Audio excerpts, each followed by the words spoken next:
Shama kafuun ilmaan Oromoo kanaaf nama dargaggoota hunda keessanuu salaamtaan xiyyatan onni irraa bu'ee bakka jirtutti isin dhaqqabdu jecha. Har'aan tana viidiyoo gabaabduu walaloota akkasiin qopheesseetiin jira. Garuu wanti wachuu qabdan walaloota naan hin barreessine walaloo biraati. Walaloota nama biraatu barreesse saniifuu ani sagalumaa itti godhe jechuudha. Walaleessaan nama biraati. Saniifuu akkasitti akka nama hubataniin barbaada amma gama walalootti ceena jechuudha. Wal biratti ilaalaa akkatti bareedu jagni sabaaf bahee bosonaa baroodu.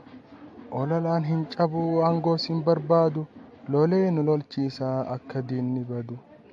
Akka sabatti yaadaa maqaasaaf hin aadu yakkamtoonni kalee warri abbaa gara.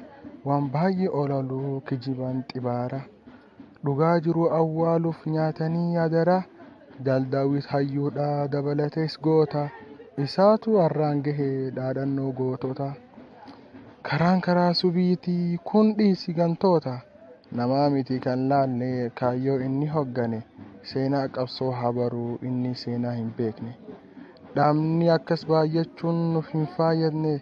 Akka itti dhaabbatu qabu sabaaf hin dhaabbanne osoo sabaaf ta'e maaf abaa hogganu dubbiin keessaa qabaa qalbiitti halaannu hogganaa keenya qabnaa waliin haa dhaabbannu kiyyibduu fi ololtuu bakka of hin buusnu kaayyoon ka ganamaati har'a haaraa hin baasnu.